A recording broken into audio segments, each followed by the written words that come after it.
Hello, welcome to Pro Mixing and Mastering. We are in part number 4 of our mixing series, how to mix professional vocals and how to add clarity to your vocals. So you saw me working on this female vocal and now we are on to the male vocal. We are gonna control this vocal. I feel like it's not really balanced. It's not up to the standard, so I'm just gonna tune it up a little bit and control the off, and then after that we are gonna go to part number 5. So let's go ahead and control this. Take a listen.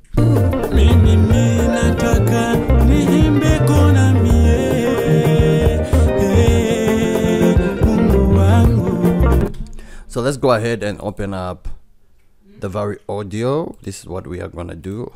Come to pitch and warp.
All right, so what you saw me doing was this.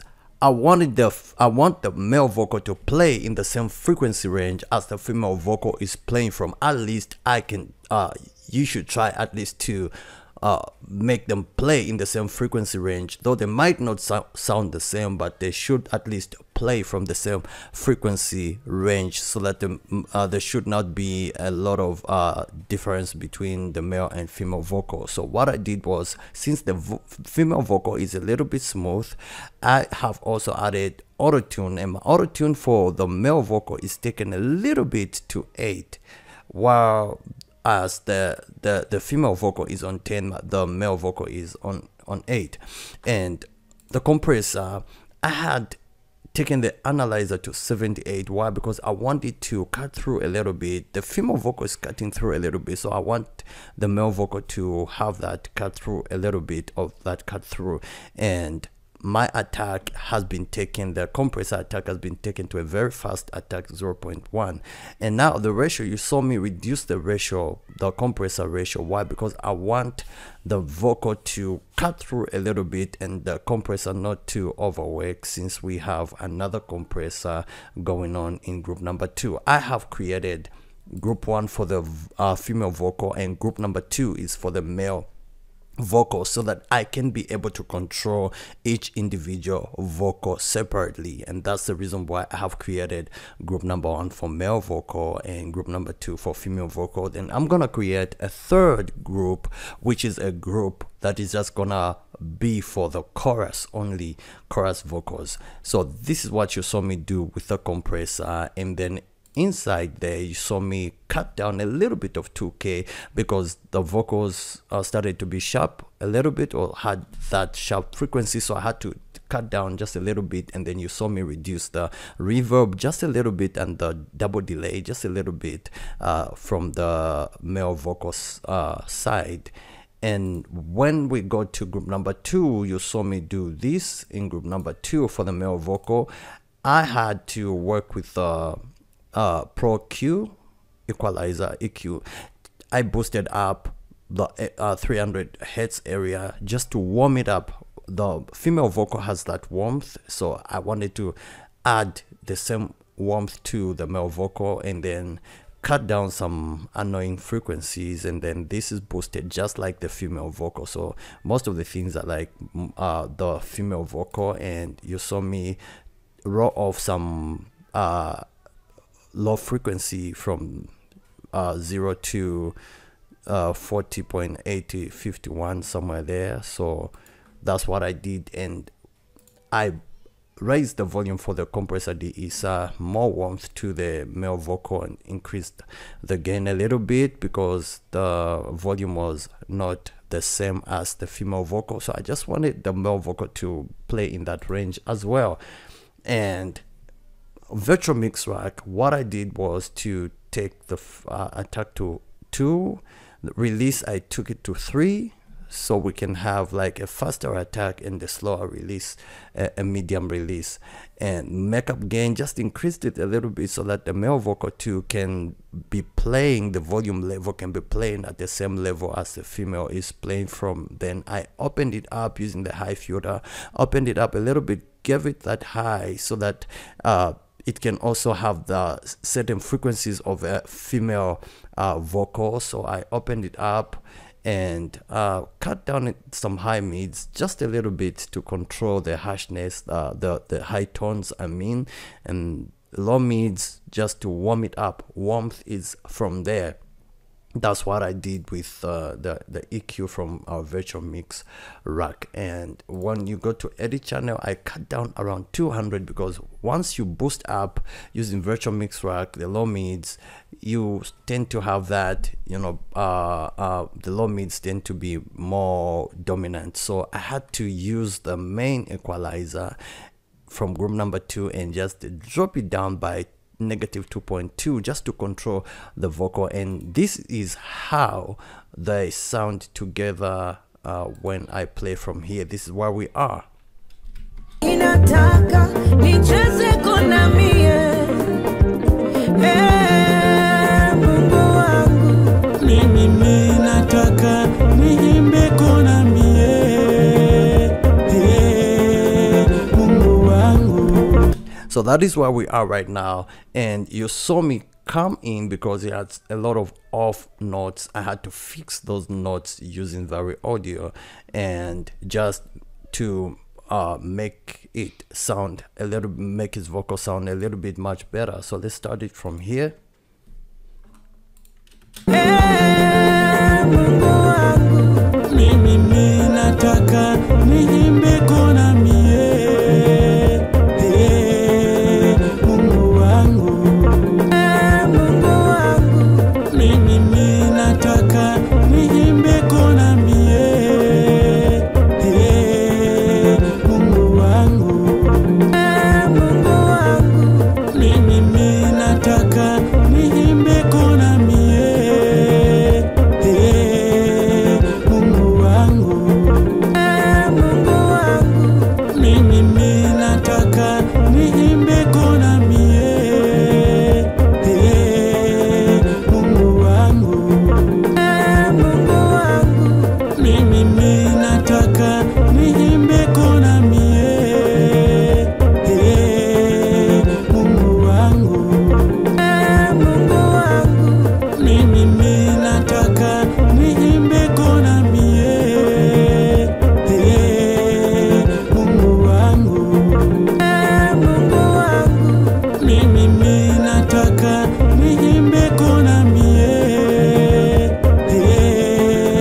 Mungu wangu, mie, mie, kona mie, kona mie.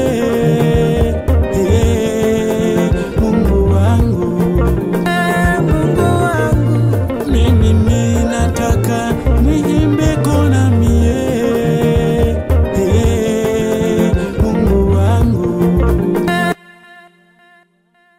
Now what I'm gonna do is, we have a lot of clicks. Like I can use the clicker to remove the or I can do it manually to make sure so that we can maintain those natural frequencies. So let me try to do it naturally, so I show you guys what I do to remove the clicks naturally. So what I usually do is come to the place where there are clicks, cut that place and fade in or fade it out. Check this out. Niimbe kona mi, niimbe kona mi, niimbe kona, niimbe kona. So there is that part right there. So I'm gonna get my scissors and just come here, cut where it starts from, and then get my pointer and just do this. Niimbe kona mi, niimbe kona mi, niimbe kona mi. Nataka, nataka, nataka, nataka, nataka, nataka niimbe kona mie. Nataka niimbe kona mie. Mungu wangu, mimi ninataka niimbe, mimi ninataka, mimi ninataka niimbe kona.